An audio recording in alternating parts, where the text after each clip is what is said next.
Hello everyone. I just wanted to provide an update on Apple's current share price and develop a how-to for valuation. So, over the last year, we can see that obviously Apple has gone from a price of $55 all the way up to 125 and recently come down. So, I guess the key concern would be for investors, how should we be thinking about just generally the valuation of Apple? So obviously the last 5 years, its valuation is done, not too bad, but there's obviously been, times where there's been some underperformance. So, let's get to the valuation of Apple. So first things first, we should go to a site called Market Screener. So on Market Screener here, we can see that Apple has a variety of metrics that's provided, so sales, multiple and net income. So what we want to do is we want to move to the financials section. So in the financials section, we can see that there's a variety of tables. We see that there is valuation tables. We see that there is annual income statement tables, and then also balance sheet tables as well. And importantly, all this data is provided by S&P Market Intelligence, and so we're able to get estimates.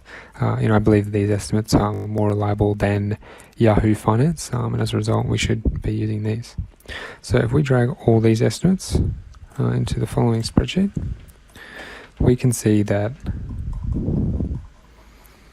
we paste these down here. So income, balance sheet, and valuation table.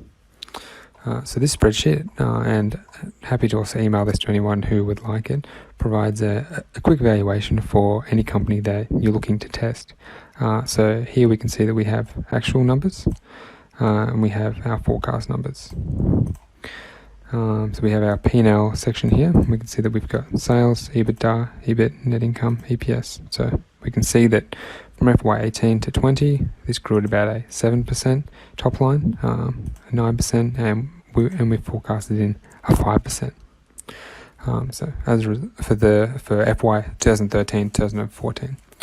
So as we can see, the market is roughly pricing in these forecasts, and that results in our free cash flow valuation, which is calculated using EBIT, adjusting it for tax to get our EBIT, adding back depreciation, minusing our capex, and we get pretty conservative free cash flow growth numbers, which is based on consensus.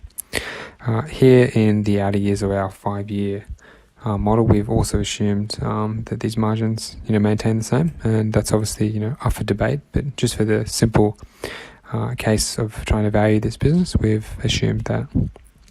And this results in a variety of multiples. So, I think here what's interesting is that we can see that in 2017, Apple was actually at a 10 times EV to EBIT multiple. This has obviously grown to a 26.9 times EV to EBITDA multiple.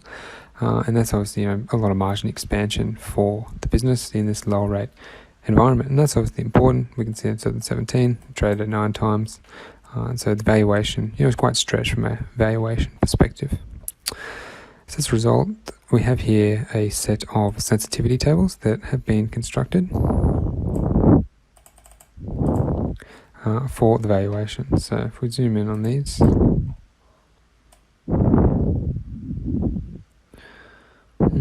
we can see that Apple currently trades at a current price of $108. And as a result, we can see on a 5-year DCF valuation that if we assume that the multiple stays the same and we require a 10% return, this spits out $108. So the market at the moment is forecasting Apple to achieve a 10% return, given the multiple stays the same. So, as a result, we would definitely want to stay away from Apple at the moment. While 10% is attractive, I do think that there's more upside at a lower purchase price. And as a result, we'd be looking more for this $90 to $77 for purchase. Interestingly, if we assume a 20% decline in this multiple, we are back down to $96. So, interest rate environment that is increasing, that's obviously a significant risk to Apple over the long term. Similarly, if we value this on a free cash flow multiple, we get anywhere between 10% as well. Also on an EBIT multiple, we get around 10%, and then on a sales multiple, we also get about 10%. So this is a variety of sensitivities, and we can see that to the upside, Apple is definitely skewed more so to the riskier side of things, and as a result, we would look to not be investing just from the valuation perspective and consensus numbers at the moment. So it's a quick video I wanted to put together. Happy to email this spreadsheet to anybody who is looking to develop a model, and this provides a variety of sensitivities for a variety of different valuations. Thank you, and let me know if you want any further videos.